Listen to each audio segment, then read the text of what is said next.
All right. What's up, everybody, and welcome back to another episode of the Designated Players Podcast. This is episode 21. Fun fact, 21 is my soccer jersey number, so this is going to be a fantastic episode.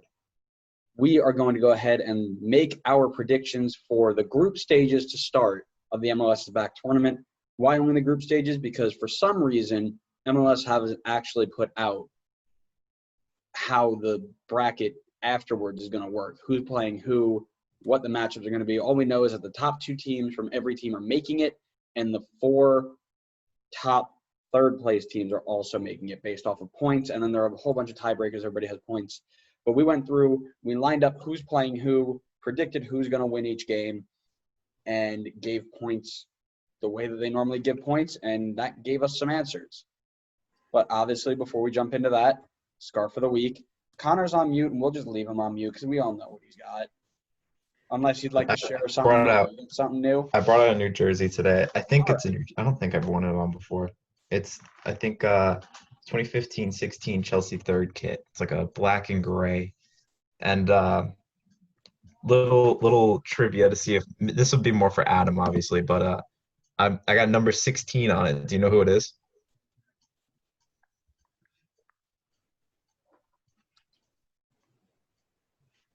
Ruben? No. Did Oscar wear 16? Ruben might be 16 now, but I don't know if he was 16. Oscar wore 8. Was Kennedy 16? Yeah, Kennedy. Yeah. All right. Why do you have a Kennedy jersey?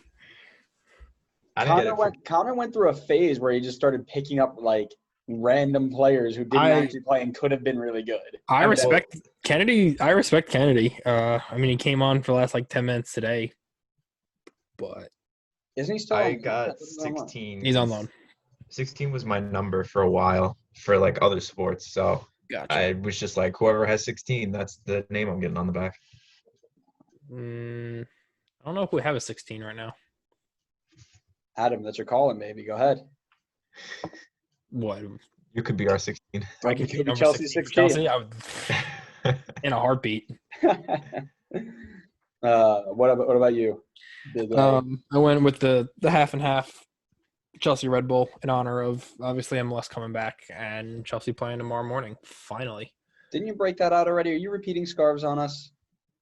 I mean, we're 21 episodes in, and I'm finally starting to repeat them because I thought you had 80 scarves now. What are you doing? Yeah, their other half are down in Florida. Maybe you should go to Florida, pick them up, put them back.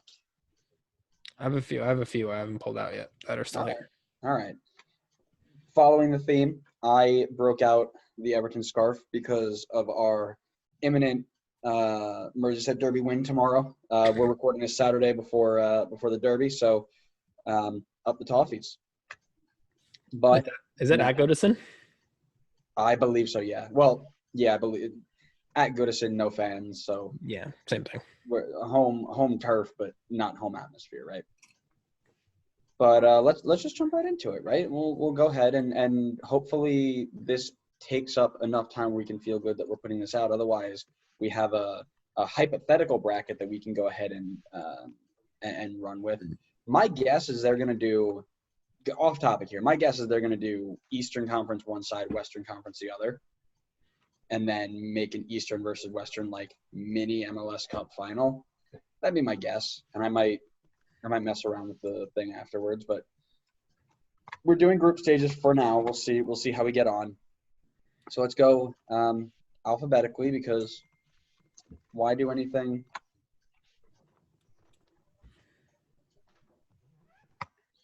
Yep. All right, so we're going to go ahead and just jump right into Group A, which for some reason has 6 teams in it. And I thought it was because Orlando and Inter Miami are technically 2 home teams, so they just threw them in there, and then there was 1 team left, and they're like, oh, let's just toss it in there. But you've got basically 2 – based off of when you were drawn in, you can have 2 different matchup groups. So either Orlando, Philly, Chicago, or Miami, City, Nashville are the 2 matchups of 3 teams you can have. So NYC, Miami, and Nashville are all playing Orlando, Philly, and Chicago. Philly, Chicago, Orlando are playing Miami, New York City, Nashville. So let's jump right into it with Adams, Inter Miami FC versus Orlando versus Philly versus Chicago. How do you think they're going to fare? I'm weirdly optimistic about this. I think looking just not even at the 3 games that they have, but just Group A as a whole, NYC is obviously the best team in that group by, I'd say, a good margin. Philly maybe probably second on just on paper, but I think Miami have a weirdly good shot at getting through this group. Obviously LGP coming in, which is huge for that back line, and then the Cavani rumors that are flying around. If both of those, I mean, LGP is over the line, but if we bring in that huge name striker, this group might be a no-brainer for us. Interesting. I think it's going to take time for LGP to blend with that back line. I think Cavani's not getting here by the time you at least start. And, this is it's a game every 6 days because you got to go through all the cycles and stuff. So I don't know if those signings are going to be major. And I think you guys are still trying to build and connect with each other, and you've got injuries already. And we saw that you guys are okay, but need to still put a lot of pieces together. And I don't think that draw is as favorable as you think to you. We can talk about Orlando. I think Orlando, Miami, I think that's a draw. I think it's going to be like a 4-4, blowout. I cannot see. I can just see it being like the start of something crazy in Florida. That's my prediction.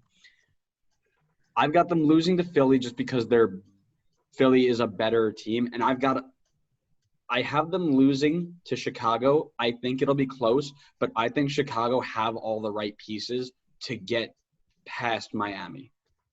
That's my prediction there.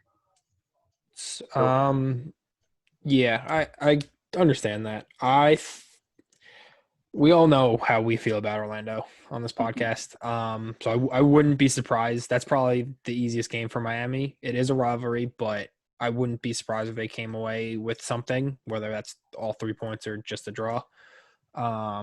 You're right. Philly, they will probably lose. Anything else is just, gravy. And Chicago is just one of those hit or miss kind of especially coming back from this 3-month gap where no one's playing. I mean, who knows how they'll look? Who knows how? I mean, granted, who knows how Miami will look? But I think this is going to be one of those things where literally anything might happen. Oh yeah, no. Who knows how anybody's going to look? Go ahead, Connor. Yeah, I was thinking the same thing too. Just anything possible could happen here. Just this break in time and everything that's going on. Who knows how people were training? If people were training well during their time off, so many different factors can play into this. And I feel one thing that we've seen with England and Germany, some of these guys are coming back from this break, and maybe it's just the lack of playing, but it seems like a lot of guys are getting hurt. So that could throw a ton of curveballs into all this if some important guys go down. Yeah, no, I totally agree. And the other thing I noted just from the startup is that teams look rusty and disgusting and lethargic. They just don't look the way they should. I mean, Bundesliga's been back for 2-3 weeks now, and you still have teams that look like they just are not clicking, and especially the talent drop, right? So you're talking about top talent dropping off like that. Now you go to MLS where you've got the Tom Barlows and the Alex Mawheels of the world, and you're just expecting them to jump right in and pick up at the level where they want to be playing at. This is wild. And we all think that NYC is the top of this group. NYC still don't have a goal this year.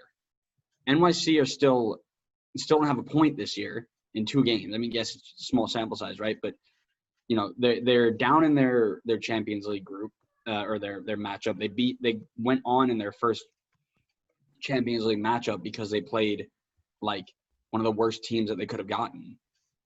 They are, I have them winning the group or tied winning the group. However, I could very easily see Chicago taking points off of them, Philly taking points off of them. I very, very easily could see that. Connor, what do you have for Inter Miami?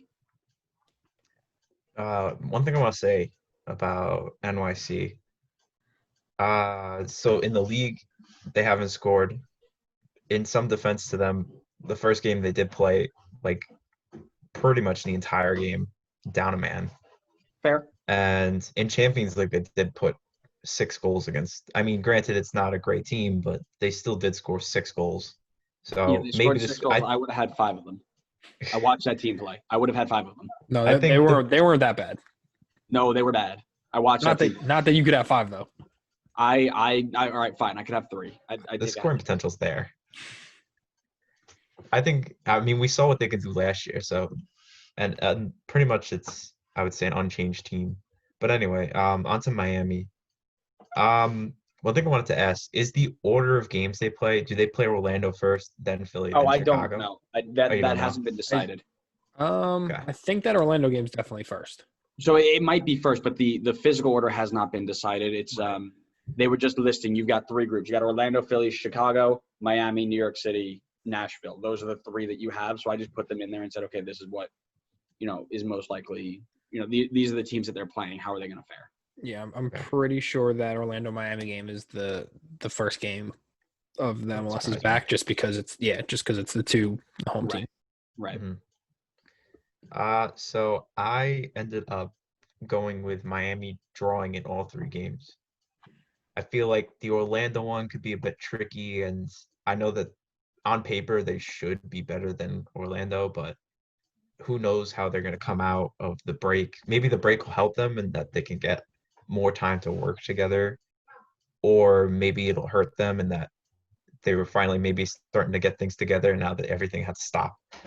But I think the first game, if Orlando is the first game, could be a little tough for them to get things back together. And I think a draw could be likely. And then Philly, I feel like they could play pretty well and maybe scrape out a draw. Because I haven't been sold on Philly for the first couple games, even though that wild LAFC game was amazing. I just feel like Miami's got a shot to knock off points there. And then I feel like Chicago is somewhat similar of a game to Orlando in that Miami could just kind of like scrape off a point and finish with 3 for the group. All right. So you have 3 points for Miami. Adam, how are you have them finishing? I'll give them 4. I think they win against Orlando and somehow get a point against one of the other 2. Okay. So Connor, you said 3. I said they had 1 point because they're losing the other 2. Let's move into Nashville. Nashville for me is the same results as Miami, just not nearly as close. So like I said, Miami was going to do decently versus Chicago, maybe lose 2-1. Philly probably like a 2-0, maybe 3-1. Orlando draw 4-4. Nashville, I had like a 1-1 draw, lose like 3 or 4-0 to Philly, and lose 2 or 3-0 to Nashville, or to Chicago rather. Excuse me. So I gave them another point in this bracket simply because they're just not, they haven't clicked, and now they take 6, 7, 8 weeks off and then have to go pick it up again. Yeah, I don't know. I don't see it. Yeah. I feel like Nashville, granted, if the season had continued as planned normally, would have been one of those teams that got better when they played at home. So they may not have won every game at home, but their home form would have been significantly better than their away form, just because, at least from what I saw in that home opener, that atmosphere looked incredible. And I think that would help them get over the line. Now that every game is, for all intents and purposes, an away game, I don't see them doing well. Like, I wouldn't be surprised if they lose every game. Yeah, no, I'm completely agree. Like I said, it'll be difficult for them. It'll be tough. But again, this is anything can happen. Right. They could win all 3 games because everybody else is No. terrible. And 3 own goals, they win 1-0, and now they're top of Group A. Like, I don't know. Connor? I ended up going with them beating Orlando, losing to Philly, and tying with Chicago. Interesting. And I feel like Orlando, when it comes to them playing Miami, I think they'll have. You would hope they would have a little bit more of an edge to want to win more, as this is your in-state rival. Mm-hmm. And then you go and play Nashville, where I mean, there's no rivalry there. I don't think Orlando will care as much. I don't think the motivation to beat them will be as much as it would be in Miami. And I think that Nashville could squeak it out. And even if it's just like a 1-0, 2-1, that win will be huge in the group. I don't think they're good enough to beat Philly, even if I don't see Philly as highly as I possibly should. And Chicago, I'm just unsure about Chicago. I don't know. I mean, I feel like Chicago can go either way, but I'll put it down to a draw just because I feel like if I don't know the order of the games, if Chicago ends up being the last game and they're on 3 points and they really need some points to go through, I think maybe that motivation will push them to get some kind of result. Gotcha. So Adam, 0 points. 1 point. 1 point. 1 point. All right. I also gave 1 point. Connor gave 4 points. That means Connor thinks Nashville is better than Miami, Adam. I just want you to take that in and understand that. The lack of reaction hurts. But that's okay. We'll go on to everybody's favorite team, Orlando City SC. SCFC. I don't know which way they're going anymore. I charge my. Let's see. So, Connor, what do you have Orlando doing? So 2 of the games, obviously, we kind of talked about before. So I had them drawing against Miami and losing to Nashville. So then the only game left is NYC, and it would have to be a pretty terrible loss for NYC to not beat Orlando in this one. So I think they'll lose that game and end with 2 points. Sorry, 1 point.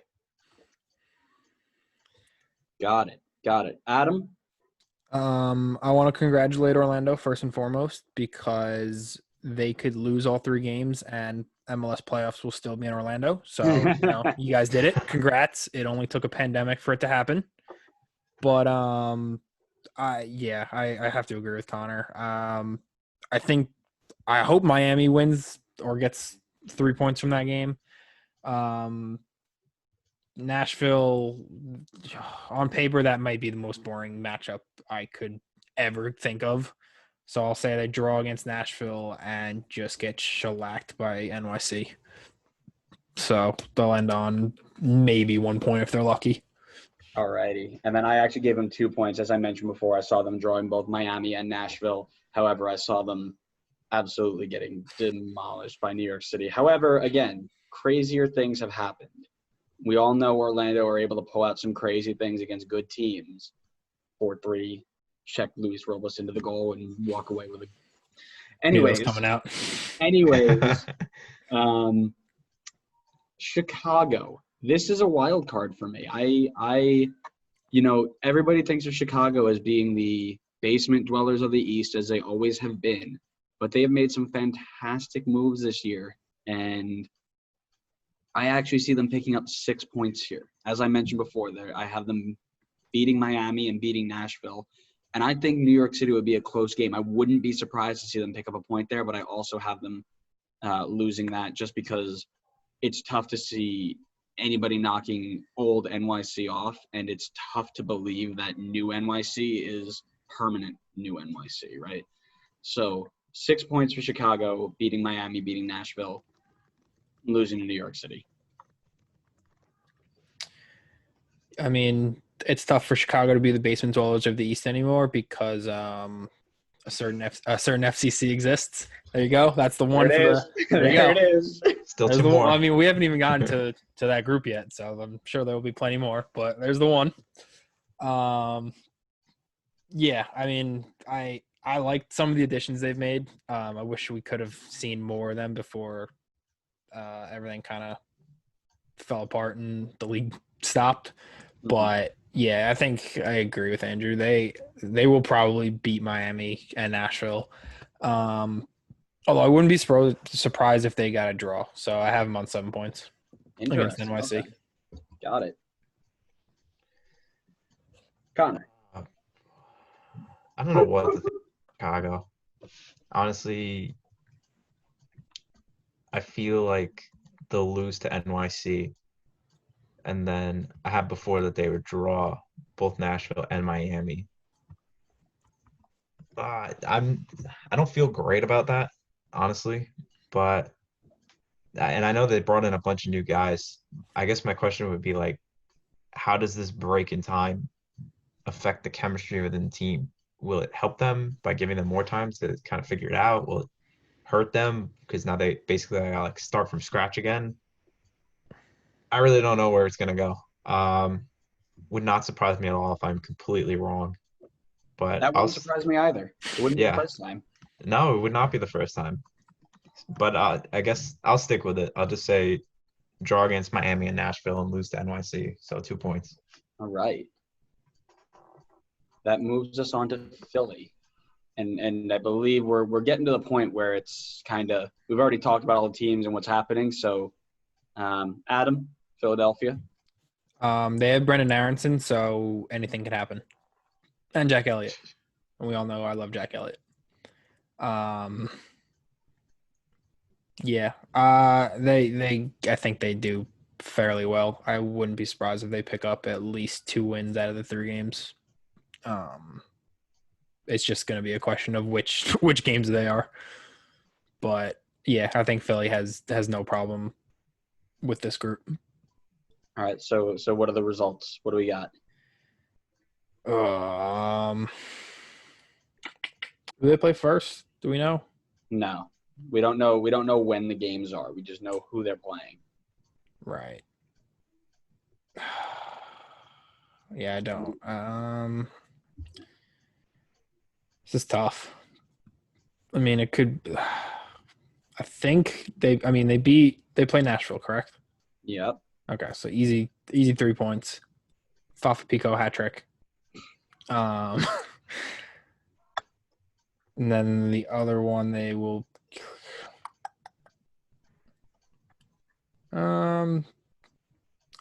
Yeah, they beat Chicago. Okay. Just a heads up. Fafa Pico can't score a hat trick. He's on FC Dallas. I know. It was a joke. He's so good. He's gonna go to Philly and score a hat trick. We all know. Well, I can't think of his name. Shavilko will have a hat trick. What was the point total? I was too busy looking up things to prove you wrong. 6. Okay. Connor? I got them drawing Miami, beating Nashville, and losing to NYC. So 4 points for me. All right. I had them beating Miami and Nashville, drawing NYC. So that's 7 for me. And that leaves NYC, which we've kind of talked about already. So everybody kind of got it locked in. I have them beating Orlando and Chicago, drawing against Philadelphia. And I have them top of the group because I think they're going to beat up more on Orlando than Philly will on Chicago and Nashville.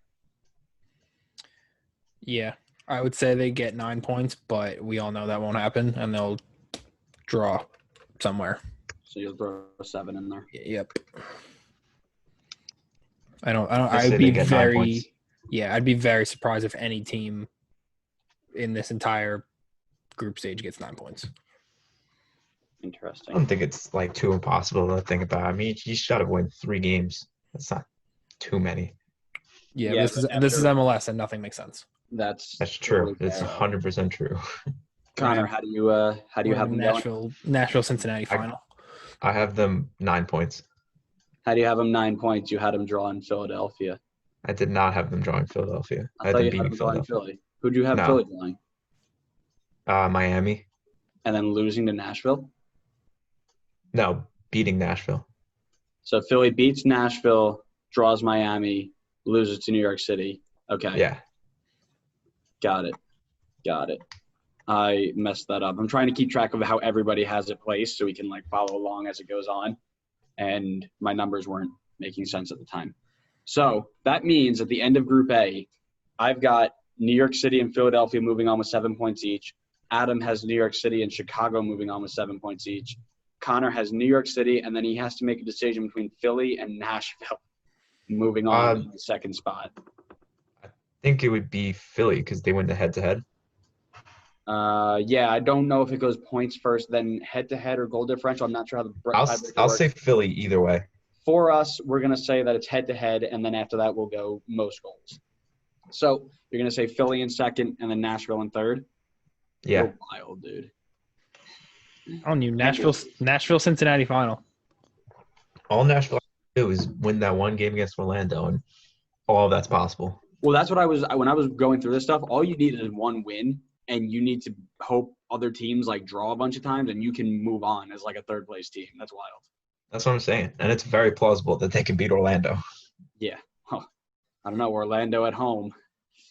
I wouldn't want to. Home. All righty. Group B, Seattle, FC Dallas, Vancouver, San Jose. Everything goes back to normal. Every team plays one team. You want to try that? You want to try that Group B again? Nope, I don't. Seattle, Dallas, Vancouver, and San Jose. Every team plays each other once. 3 games. Let's start with Vancouver because who doesn't love a good bit of Vancouver, right? Playing Seattle, playing Dallas. Doesn't focus. That's Group D. That's Group D? Yeah. Oh, did I switch Group D and Group B? Yeah. So Group D, you Colorado, Kansas City, Minnesota, RSL? Yeah. Okay, so I switched those around. Let's just do a quick So which group are we doing? B we'll or do Group D? B. We'll go back to it. All right. SKC run. Colorado, SKC, Minnesota, RSL. Let's go up the loons. Mr. Connor. I feel like this is a really tough group for 3 teams. And then there's RSL. I have Minnesota beating RSL, drawing SKC, and drawing Colorado. So 5 points. 5 points, Minnesota. Okay. Adam? I have them on 4 points.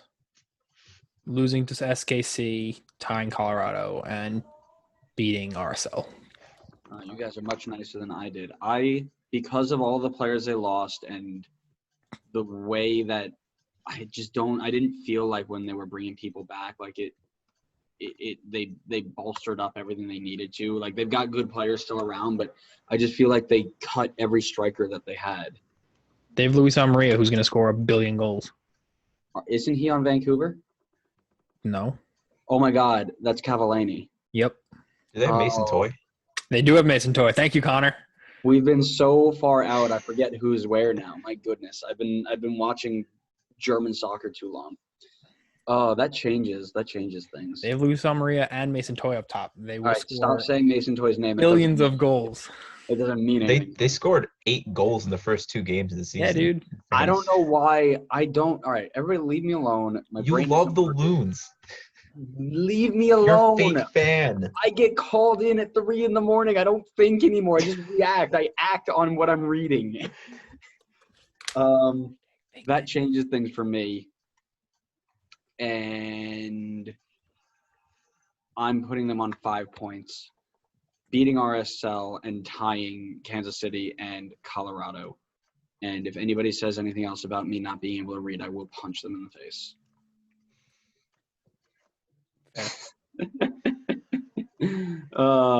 Okay. So that takes care of the Loons. We now move on.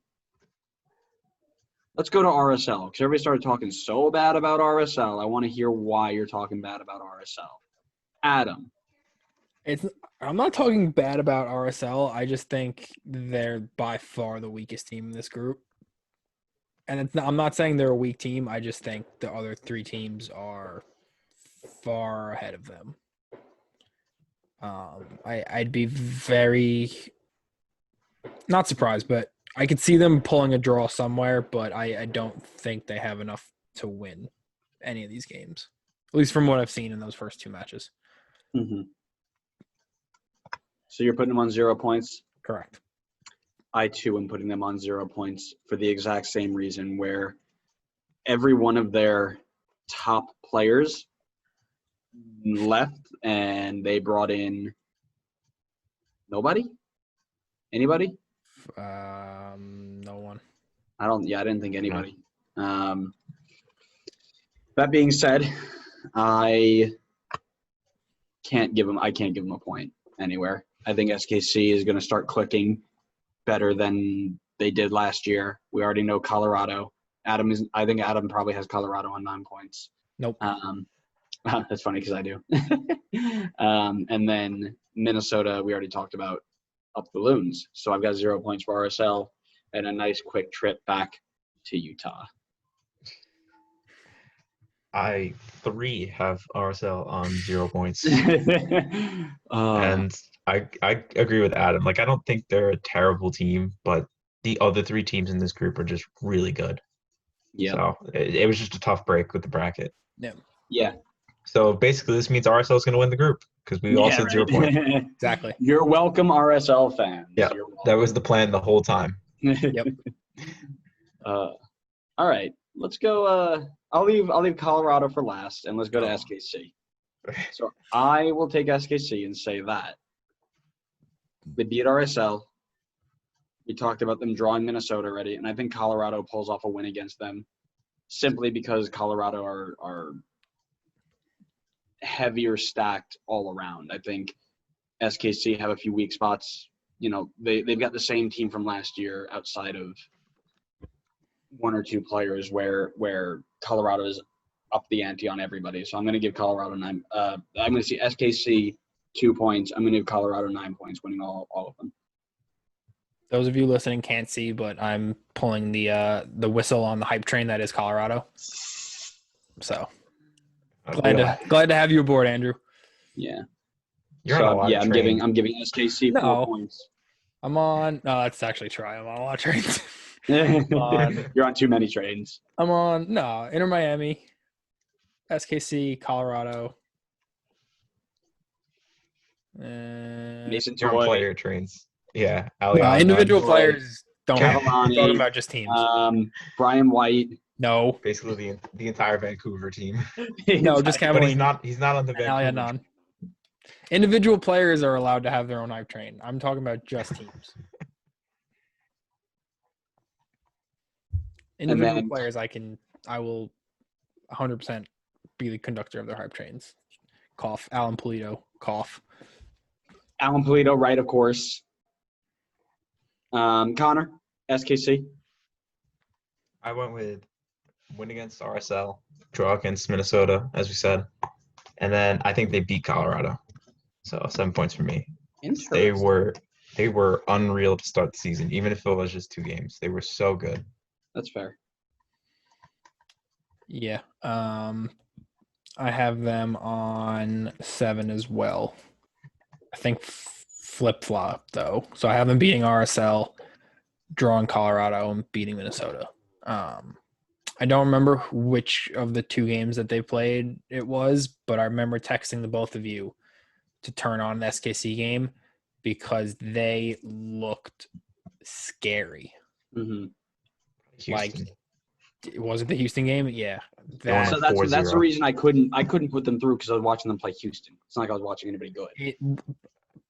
I think it was one of those performances where it didn't they looked scary as a team. Just as a unit, they were just firing on all cylinders, and 2 games into the season, that's hard to do. Okay. So what do you? They were doing what we were hoping they would do last season. Yeah, for sure. I have them on 7.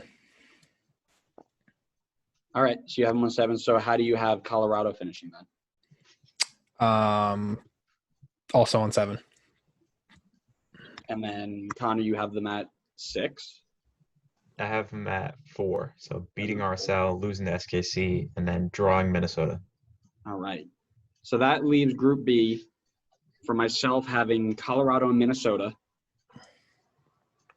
Adam has Colorado and SKC. Who's first there? You have them both on 7. SKC. Okay. And then Connor has SKC, then Minnesota.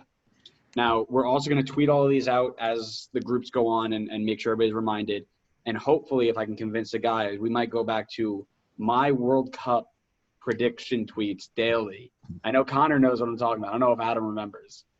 Every day before the games were played, I would tweet the game, the score of the game, and who would score the goals. And I keep track of how many I got right. And I was pretty spot on for a few of them. So maybe we bring that back this week or this tournament and see if we can implement it and maybe do like a little bit of a bet or something. We'll see.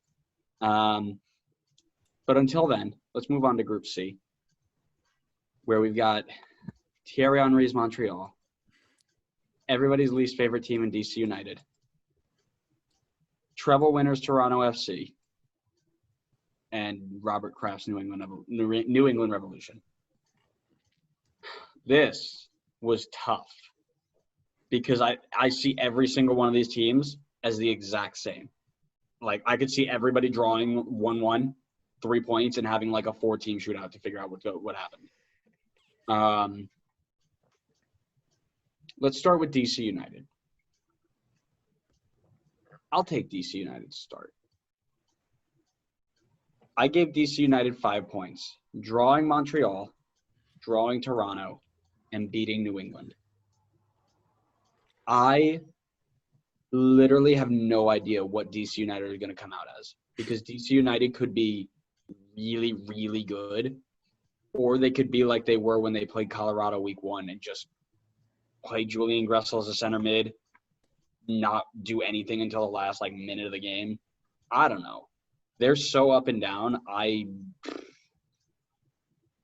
don't know. This is a really wide open group for me. But that's how I have on DC United. Yeah, I have them on 3 points. I just haven't beaten New England. Okay. I don't think they're good enough to beat Toronto, just because Toronto's just that good. And Montreal is and it's weird to say, and I'm gonna get looks from Andrew, I know, but I'm weirdly not hyped on Montreal, but they're gonna surprise some people. I saw Lassi Lapalainen just sign a new deal, so he's back now, I think, full time, which is a big boost for that midfield. And I think the way Henry has them set up, they look like one of those teams where they have no problem scoring and then just will invite pressure the whole game and somehow sneak it out. Think Chelsea in 04 or no, 05-06 when we would win. We were not old enough to remember Chelsea in 05-06. Oh, I was. But we would win every game 1-0 because we knew defensively no one was getting past us. And I think that could potentially be this Montreal team. That was Chelsea 14-15 also. True. Under Mourinho. Yeah. Well, Connor's not remembering the one time he was actually watching Chelsea early. They were both under Mourinho. Both those. I've been watching them for 5 years. Ooh, 5 years. But yeah, they have weirdly good individual quality. I remember that Safir Taidir goal in the Champions League from 40 yards out, just out of nowhere. Didn't they get killed in that game? No, they won. I thought they lost that game. So I remember that goal, and I thought they lost on penalties, didn't they? No, Seattle lost. Seattle lost it. Yeah, Again, it's been too long. It's been too long. I can't remember my name in the morning. How am I supposed to remember results from 4 months ago? Yeah, I'm pretty sure Montreal went through because I remember being surprised because we had recorded right after that. And they just packed the box for the last 15 minutes. So I have DC going on 3 points. All right, Connor. Really long way of saying that. Yeah. I have no choice but to back DC because I did in the beginning of the season, so might as well back them again because got to be right somewhere. I got them on 7 points, so beating New England, beating Montreal, and drawing Toronto. Interesting. All right, so it's 5-3-7. I I want to will- move to Before we do that, I will say about DC, the only reason they beat Miami was because they were up a man for 60 minutes. They didn't look that good. And Miami didn't look that good that day either. So you're just making excuses, is what I'm No, I had them on 3 points. That doesn't change my prediction, but So excuses, okay. sure. I want to move to Montreal. We started on a little bit of a side trail to Montreal. I want to talk about Adam going from the Montreal are the worst team in the league to hype train Montreal City. Whoa. We all know who I think the worst team in the league is, and it's definitely not Montreal. All right, second worst team in the league. All right, so here's what I'm going to say. This is my formal apology to all Montreal fans who are watching this video, who have seen our old videos. I will put this in the Reddit with a full disclaimer that we are sorry. I've got Montreal winning this group. Wow. I've got them winning this group because they find a way to get it done. They will pick up points when they're down. They will hold on to leads when they have to. Thierry Henry is going to get the best out of this team, and I am sorry. Beating Toronto, drawing with New England, drawing with DC, 0 losses, 5 points, and I don't know, above DC because DC are trash. Montreal wins the group, and if I'm wrong, Montreal Reddit, we need to have some words. I'm sure they would love to have words with you. Yeah, I'd like to tack on to that apology. I'm sorry as well. I've seen the light that is Thierry Henry and his Montreal team. I have them on 7 points. So I have them easily beating New England because I think New England is a dumpster fire. So New England's the new Montreal. For this group, yeah. New England's just one of those teams that like you think they're really good, like they should be a lot better than they are, and then they're just kind of meh. So I think Montreal takes care of them, grinds out a win against DC, and then ties Toronto. So I think I have them on 7 points. Interesting. Connor? Don't worry, Montreal. I will help balance it out so that way I've got them on 0 points. They're all trash. I will balance it out so that you guys aren't jinxed, and maybe Andrew and Adam's predictions will be right. So if their predictions are right, you can thank me later. Because I have them on 1 point. Because I don't understand how the team performed well in the beginning. Like I just don't understand where they're good. Like they had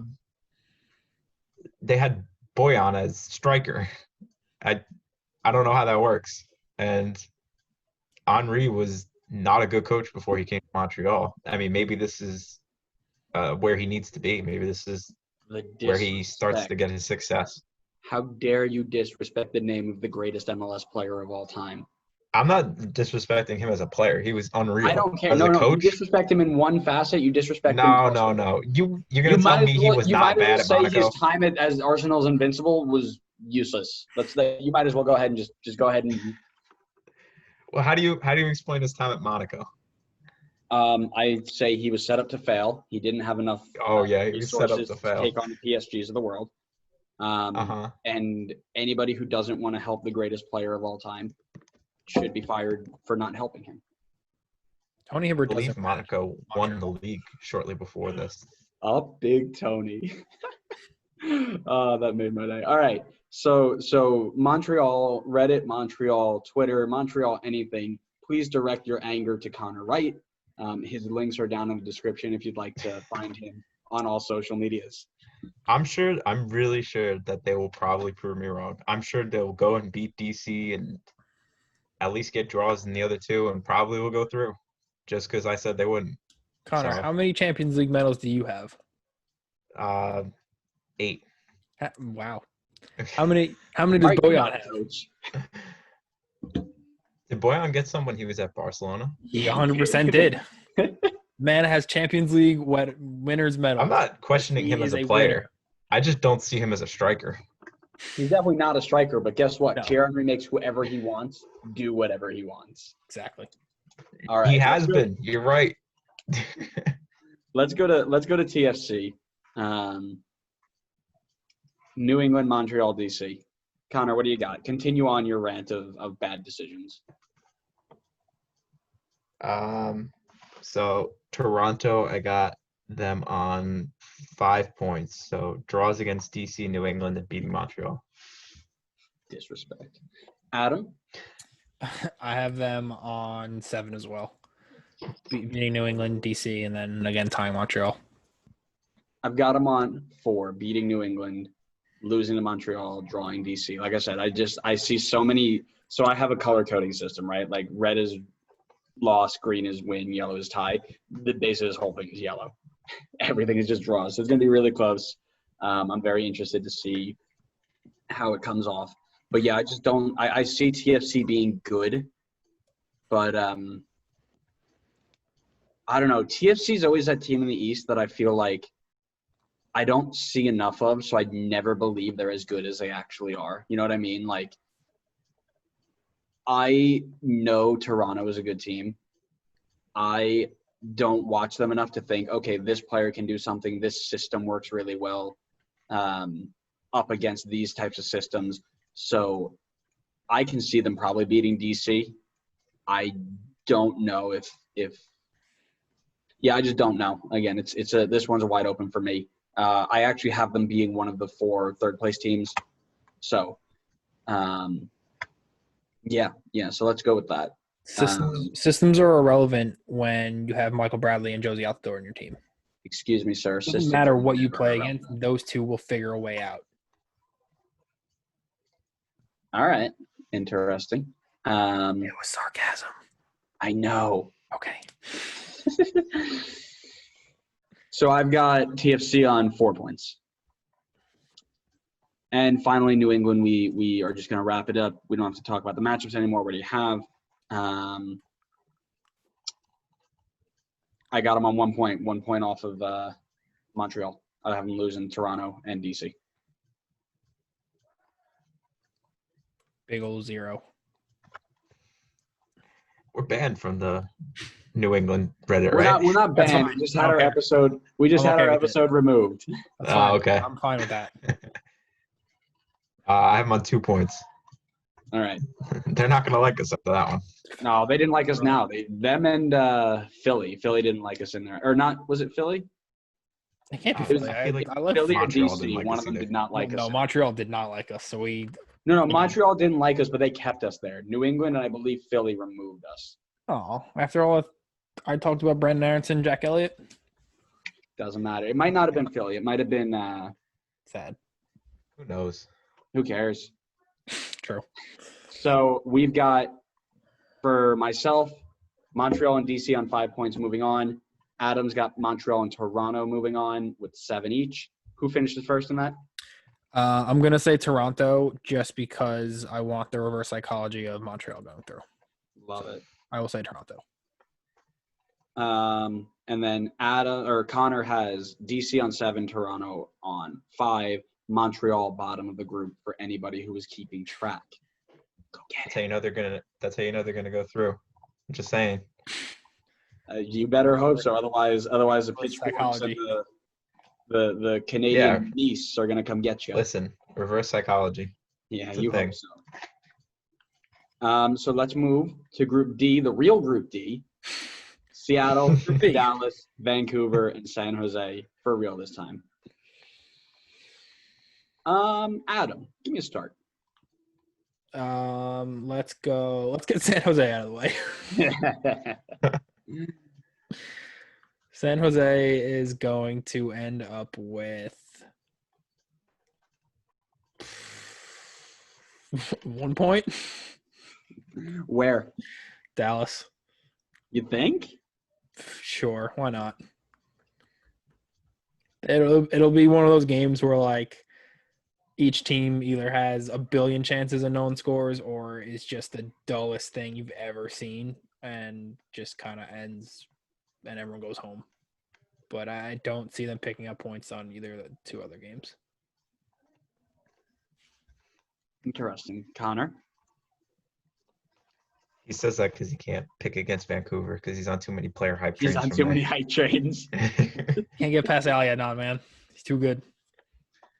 I have San Jose on 1 point also, but from a draw for Vancouver, not for Dallas. I wholeheartedly agree. That's where I have San Jose's 1 point coming. I don't see anybody beating Seattle. Spoiler alert.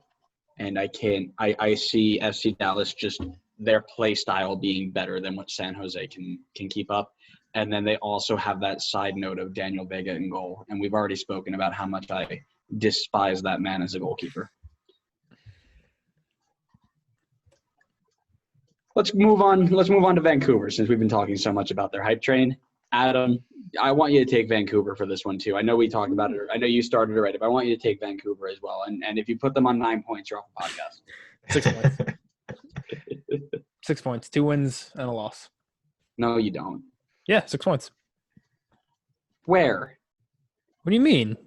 Where do you have them picking up points? Who do you think I have them losing to? You have them losing Seattle, beating Dallas, and San Jose. your hype train needs to slow the heck down. Lucas Cavallini and Jordi Reyna up top in a one-off game against Stop both. talking about Jordi Reyna like he's good. He's just fast. Oh, that's fine. Oh, God. Oh, he has to be. He's as fast as Adam's hype train is right now. Exactly. He's the one pushing. He's the one behind it, just pushing our train. He's the one who makes it go fast. No, I think in one-off games they have enough, both, and I say enough, but both defensively and offensively to scrape out a win. Not dominate a game because it's still Vancouver, but I think I wouldn't be surprised if they ended up with 5 or 6 points. That's wild, man. I don't know what's going on in New York. I hope you are okay, but clearly we need to go send some medical professionals. I've been locked inside for too long. Yeah, evidently. That's wild. 6 points. Connor, I'm going to take this one and just say I also had them on 1 point due to the draw from San Jose. What do you got? I don't know if that's any different, but I have them on 2 points. So a draw against Dallas and a draw against San Jose. And losing to Seattle. So I think we all have Seattle on at least 6 points. Let's move to Seattle. Anybody have them losing a game? No. 9 all around. I thought so. So FC Dallas, I've got them on 6 with a win over Vancouver and a win over San Jose, losing to Seattle. Anybody else differ there? No. I have them on. You do. I do. I have them on 3.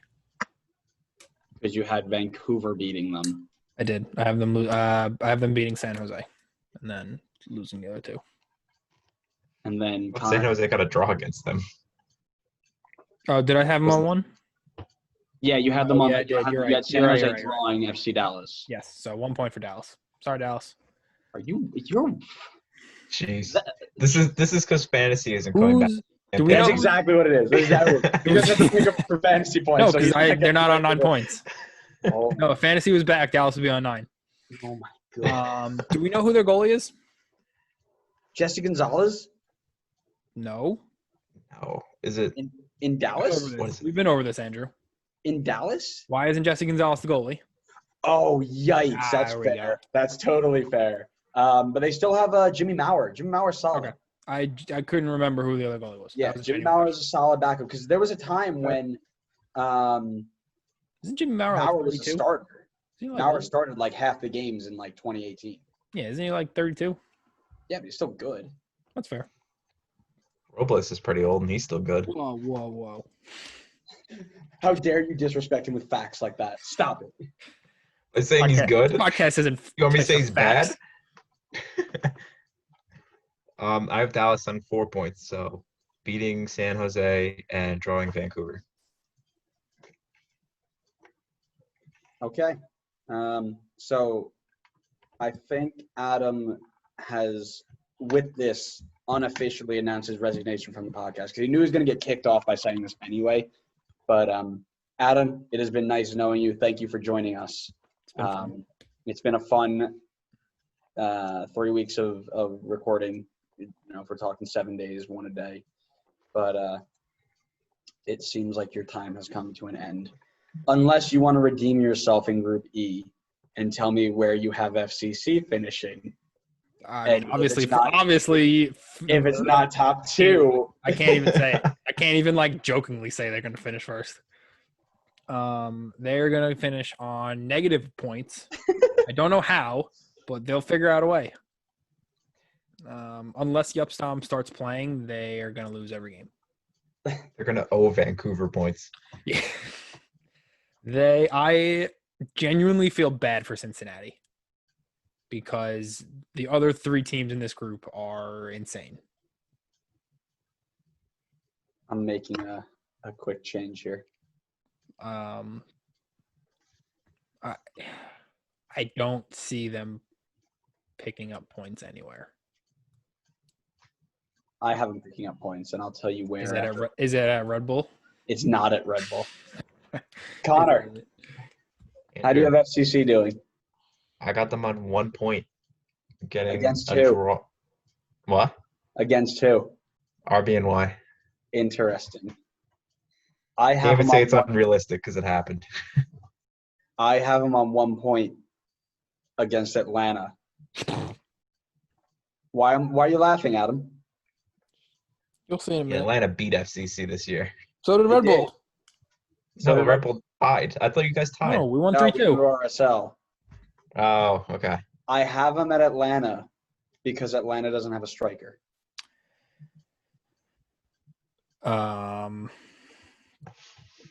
Fair. You're not wrong. They don't have a striker, but True. So here's the thing, right? I have Atlanta without a striker, and FCC with Jaap Stam's defensive mind at the back is going to play 18 men behind the ball. They're going to get out 0-0 and hope they could draw that point. But yeah, I have them pulling off something wild against Atlanta. Unless Yupstom himself starts playing, I don't know if that's going to happen. See, that's what we said about Thierry Henry in Montreal, and now we all are on the Montreal hype train. So what I'm going to say is – not all of us. Yeah, that's right, Connor. Some people are dumb like you. We get it. Yeah, you got to remember that. So I've got them on 1 point. Let's go to Connor's Atlanta. Connor, how do you have your Atlanta team doing? I have my Atlanta team getting 4 points. I have them beating FCC, losing to Columbus, and drawing Red Bull. I have Atlanta on 1 point as well. Drawing FCC and losing to Red Bull and Columbus. Losing to Red Bull very, very close, as it always is, right? It's always like 2-1. Maybe it's if we get 2-goal lead, it's like in the 90th minute when you're pressing. I think Red Bull are going to dig deep down.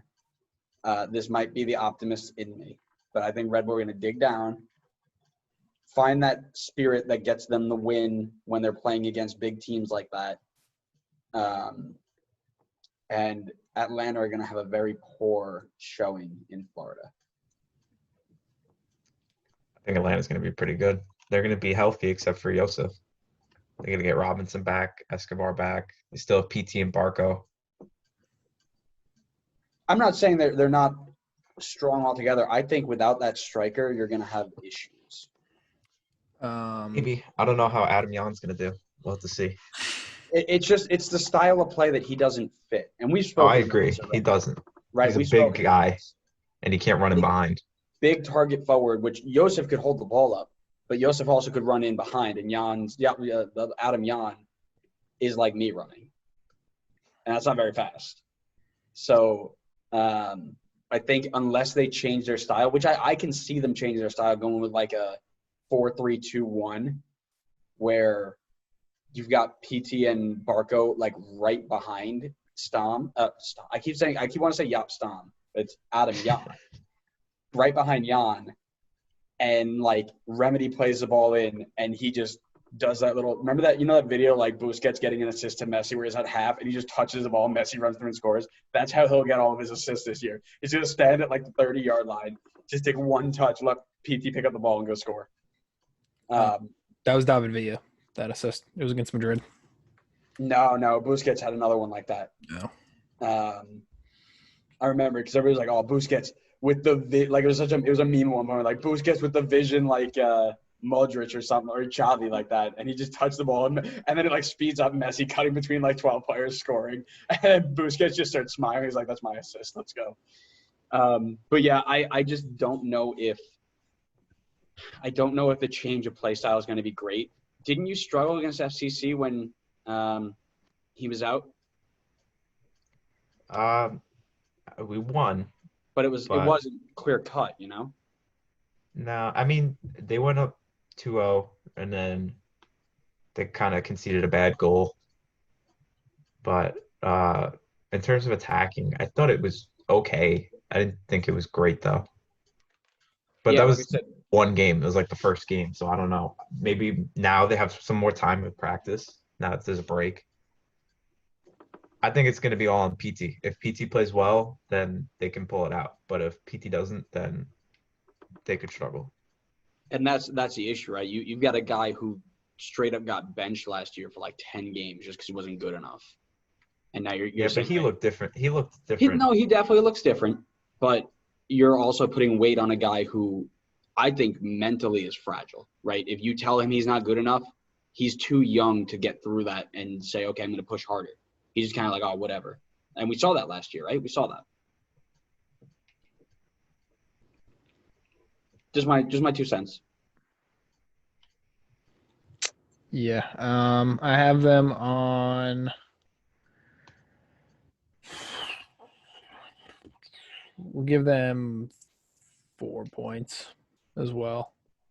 I think, as Connor said, I think they beat Cincinnati, draw against Red Bull, and lose to Columbus. Interesting. Two very different teams, but you don't need a striker to win games, as we saw when Spain won the World Cup with 6 midfielders and Fabregas playing like center forward. But yeah. All right. So 4-4-1. Yep. I would not be surprised to see them pull off 4 points. I think I'm more hopeful that they don't. Red Bull beating FCC. I mentioned they're already going to beat Atlanta. I don't think they could pull it off against Columbus. I've got them on 6 points. I have them on 4. So I have them beating Cincinnati again, and then drawing with Atlanta. But I agree. Yeah, I agree. They won't get past Columbus. So you've got Columbus on 9 points then. Correct. Got it. This is essentially a knockout tournament for all intents and purposes, and we know how well Red Bull does with that historically. No, we don't. No, we do. I do not. I refuse to remember times like that. No, you remember. No, I don't. Yeah, remember Reese Buckmaster playing in the playoffs last year? I'm going to hang up. I'm going to leave. So, yeah.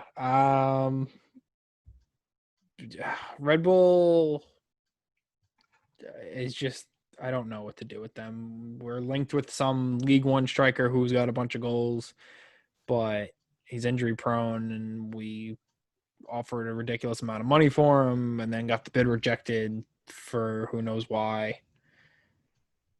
So who knows what's going to happen? We're going to sign Gennaro Gattuso to play in center mid, even though he's managing Napoli. Because dude, are you kidding? I would take Gattuso right now in a heartbeat. That man would rip out the throat of anybody who came anywhere near him in this league, including Chris Armas. Chris Armas would give him back and he'd drop kick him in the face. Could you imagine Gattuso going against some of the NYCFC wingers? That would be He would literally ridiculous. get sent off every other game. He'd throw I'm them into telling the you, stands. Yeah, bro. he would literally play like 10 games. Castellanos' legs would be broken. Yeah.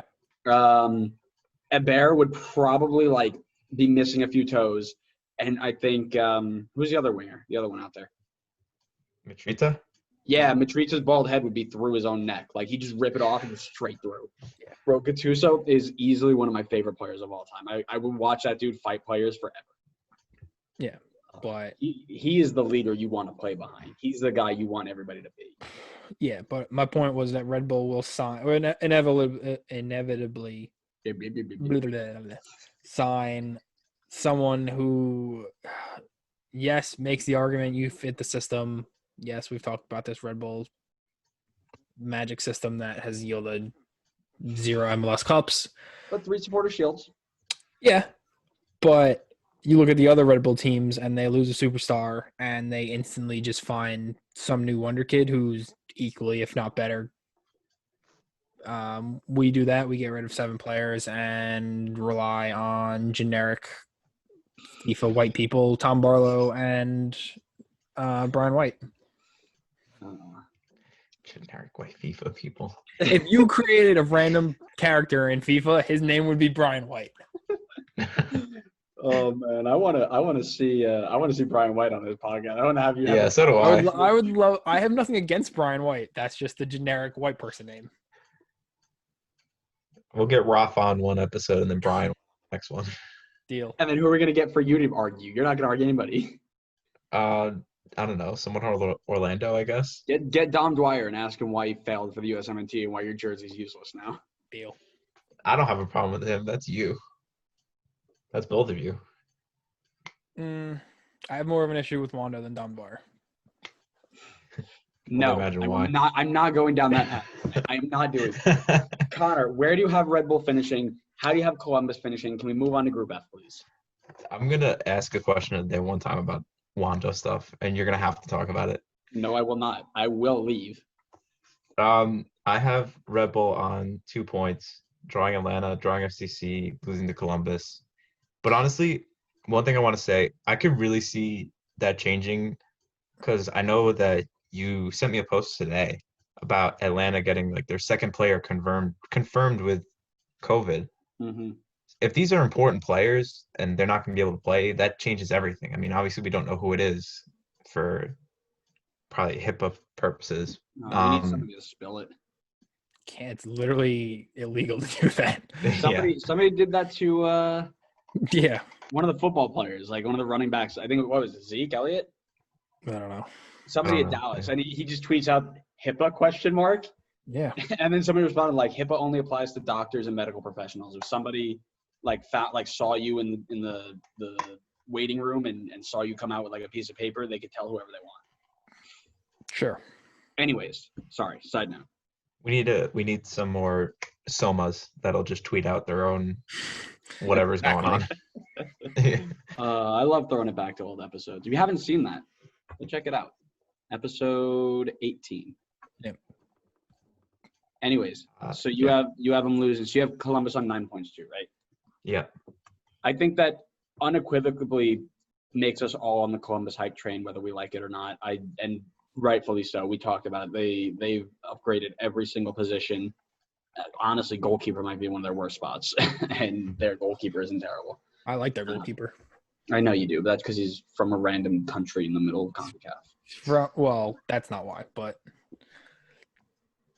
that does help. So we've got myself putting Columbus and RBNY through.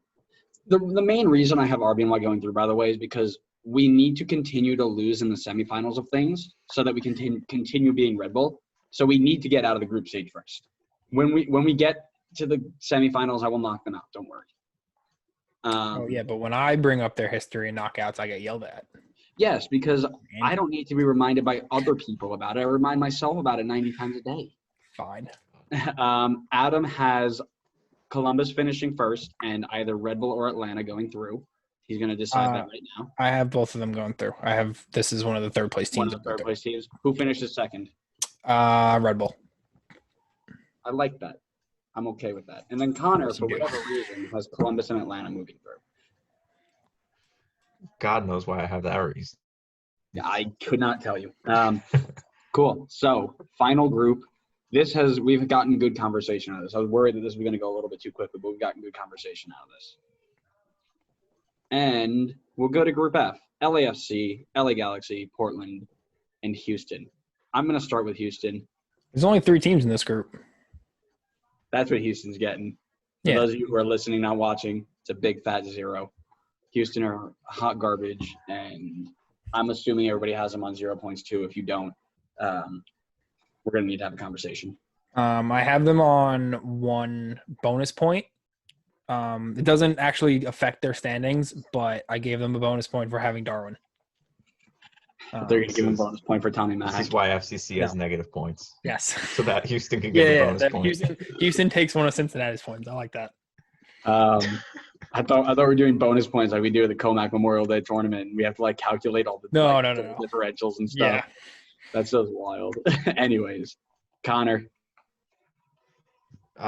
Houston? Yeah.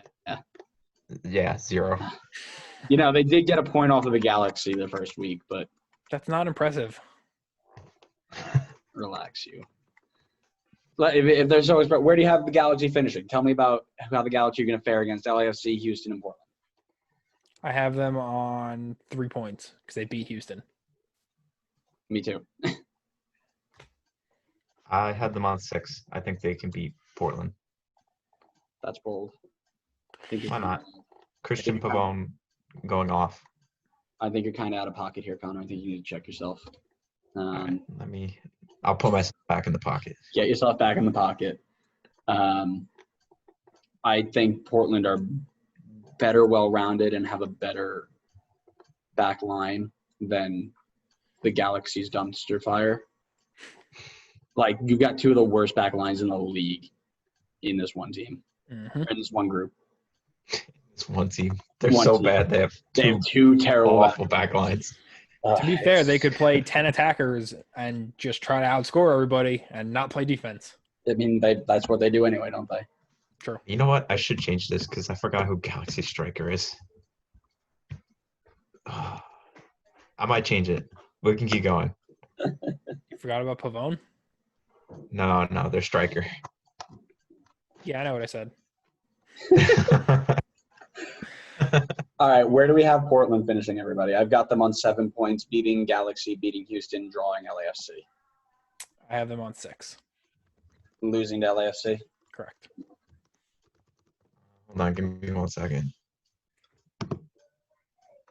I definitely have them beating Houston, and I have them losing to LAFC. And then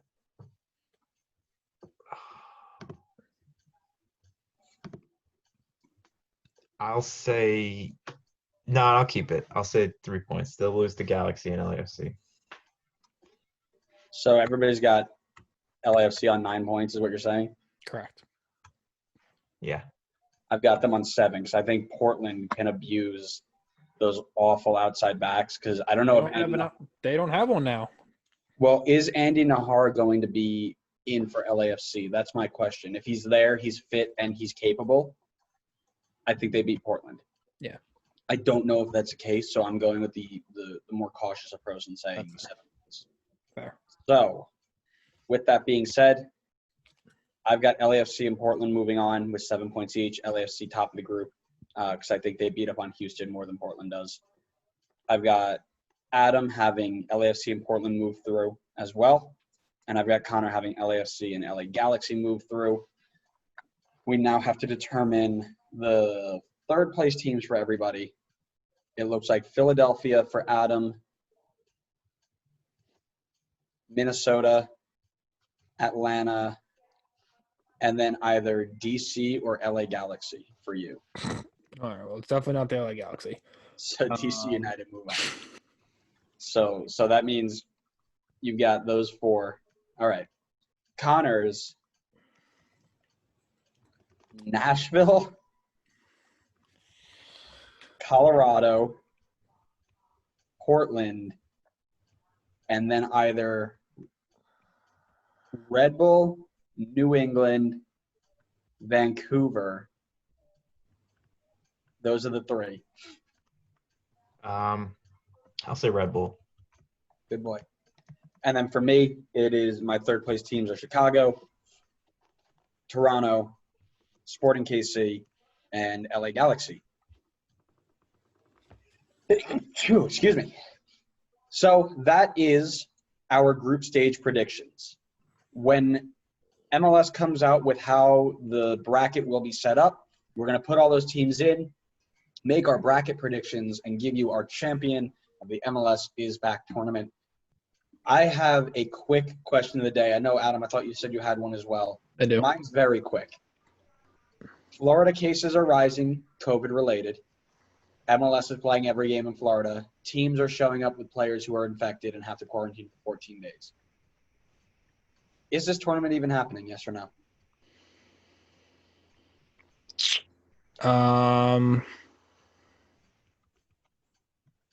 Yes. Just because I think too much money has been put in already. I think that as a country, the leagues who have been brought back already, so Bundesliga and now Premier League and La Liga, seem to be doing a much better job of making sure people are socially distant and are wearing masks on the sidelines. And I saw a guy disinfecting a corner flag the other day, middle of a game. I don't know if MLS is going to do that as well, or if at all. So we shall see. But obviously, I hope that this tournament goes on. Yep, I think I think you hit a good point there, where there are other teams or other leagues do it way better than us because other countries take it way more seriously than us. Listen, at the end of the day, right? People they'd rather do their own things than try and knock this thing out and teach their own, right? I'm not going to go ahead and go into the politics or the sides of it because that's not what this is about. End of the day, I think with the cases that are rising in Florida and the number of teams and players that are starting to show up with it and start spreading it, even if we have it, you're going to be missing players that are quarantining themselves, not able to play. But I agree. I think that too much has been put in. I think it's going to happen, but I don't think it's going to be a good tournament. I think it's going to be a massive, massive bust of a tournament, and I think it's just going to it'll be interesting. I completely agree with what you said. I think it will happen, and I think it will be a mistake. I guess like a little side question of the day to add on to your question of the day. If you could move it out of Florida, where would you move it to make things a little bit better? Kentucky. And that's not because I want to see all the games here. We've got literally the lowest infection rate in the country. It is like something like 0.8% of all tested people, and I'm pretty sure we've tested like 10,000 people. And we don't have a lot of people here to begin with. You also don't have a lot of stadiums. Well, that's the other issue, right? We don't have a lot of places to play it. You can go to UK, you can go to Louisville, there are tons of college. Like I said, at the end of the day, right, if you're not having fans, who cares where you're playing it as long as the field's a regulation size, it's not a baseball stadium, and you can videotape it and live stream it, right? So that to me is what they should have looked at. However, I understand why they went to Disney because they have all the field space and all that type of stuff. But I'd move it somewhere where there were a lot less cases. And apparently they didn't have a lot of cases and now they do. But end of the day, I move it somewhere where you don't have as many people close together. Like I've got people around, but mostly farmers out here, man. Like your nearest neighbor when you have your own place is a couple miles away. Yeah, I know some of the Premier League players, when they were getting ready and ramping up to returning, had tested positive. I don't know, like ratio-wise, if it was the same as now the MLS players who are coming out testing positive. But, I mean, you're always going to get positive cases. It's just how many. Mm-hmm. So I remember, I think it was the Brighton team, a bunch of their players had tested positive originally. And then they beat Arsenal this morning. So who knows? Humbled them, baby. Humbled them. Yeah, Connor, do you think we're gonna get it done? The tournament? Yeah. Yeah. I said before that. Oh, that I you think they'll agreed. do Okay, it. I didn't know if you wanted to build off it or not. I know you said you agreed. I didn't know if you wanted to build off it. No, that's pretty much it. All right. Well, there you have it, guys. We all say we're gonna make it happen, and Red Bull are gonna win it all, and it's gonna be great. Adam, you had another question? I do. Not so much a question, just more of an observation I've had as I've been watching more and more soccer throughout the different European leagues. And I wanted to just kind of get, I don't know how much you guys are watching, Andrew. I know you watched some of the Premier League games this morning. Connor, I don't know how many you watched, but how big of an impact, and obviously we don't watch these games live, we all see them through the TV. How much of an impact do you guys think the fans have had? Because just to the intensity of the game, I'm not even talking about like noise or atmosphere, because us getting it through the TV, we get the filtered fan noise, the artificial nonsense, which I hate. But I was watching it might have been the Arsenal game. Who played before them? The Leicester-Watford game. Leicester-Watford, yeah. So I was watching that, and I've seen a few other games that I've had this thought from, but it just doesn't seem to have that same intensity. And maybe that's just because the actual fan noise is just adding to it, but it seems like teams just aren't, like, it doesn't have the same feel as like a real Premier League game has, or a La Liga game or whatever. Like, people are kind of like going into tackles like half effort. Like, they're, they don't look as excited when they score a goal, whether that's because they can't really celebrate with their teammates the way they want to or whatever, but it's just kind of like, yay, we scored, like, high five, and then they just go away. Like, I haven't seen anyone actually do like a real celebration the entire time.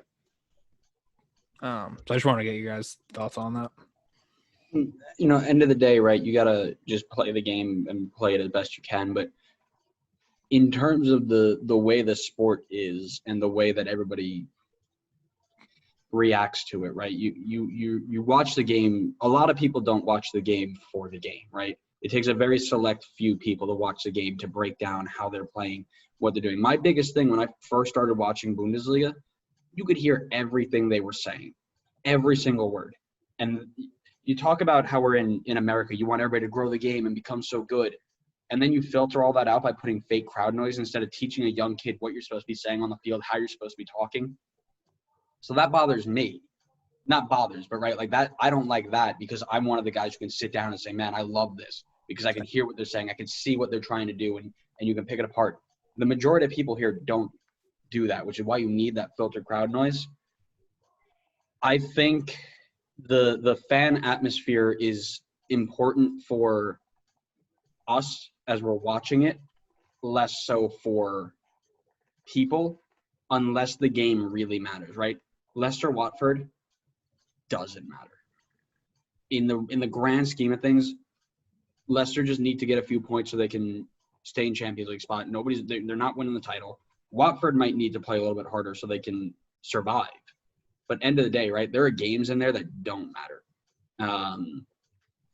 Everton-Liverpool, outside of being a derby, doesn't matter, right? And I think the biggest thing is that the only time the fans really push somebody to play better, play harder, tackle stronger, is when the game matters. So you could, that, to me, that's the only time that having those fans makes the game any better. But you're right? Chilwell scored an absolute screamer this morning, and it was like, oh, cool, it went in. Which takes away from our aspect, but doesn't change the game, right? He still ripped it. So, yeah. Yeah, I see where you're going with that. I just think it's more the fans are more for us watching it, not being there. And while teams will feed off of it, at this point in the league where the title's basically decided, if you're not in a relegation fight or a battle to finish in Europa, doesn't matter. So I don't know how much it'll affect most games. Right. And I agree. Like I'm one of those people as well that it doesn't matter if I can understand what they're saying. Like obviously I don't speak German. I watch the Bundesliga games and hear the people communicating on the field and couldn't tell you what was going on. But I like, and maybe that's because I coach and have played this game for so long, but I like being able to hear that communication, whether I know actually what's being said or not. I don't like the filtered fan noise that's been coming through the TV. And I found out when I was watching the Barcelona game the other day that Ray Hudson, who was commentating, was not actually at the game.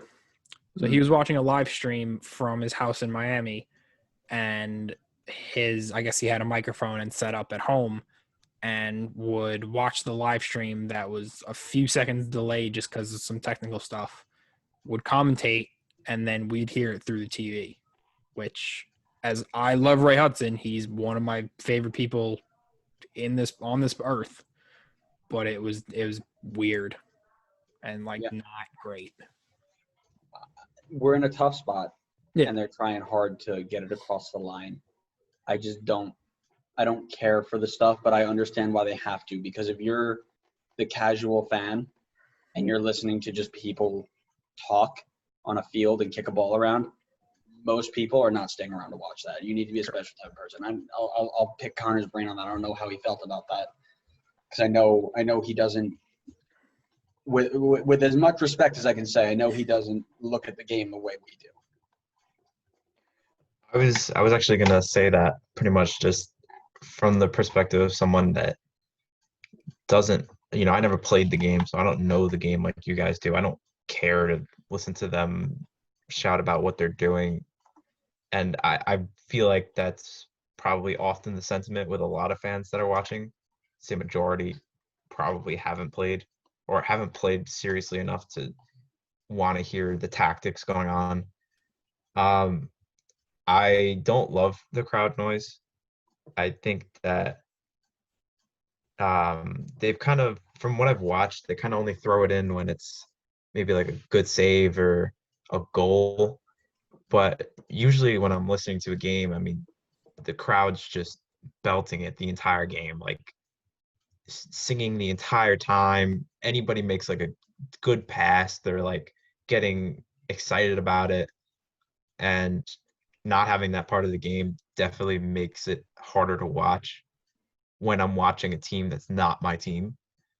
So like obviously Chelsea haven't played yet. Any games that I watch, it's kind of like I don't have as much of an interest in it just because one, it's not my team, and two, not being able to like hear the intensity of the fans just takes away some of it for me.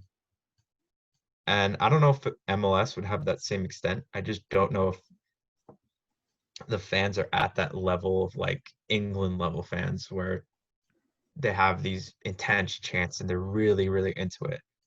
And obviously there are some people here that are like that, but I just think in general, I don't think the fans are at that level yet. So I don't know how much artificial fan noise would change MLS necessarily. Whereas I feel like it takes away from the games in like England or Germany. Yeah, I mean, most MLS teams are pretty used to having low attendance, especially recently. Mm-hmm.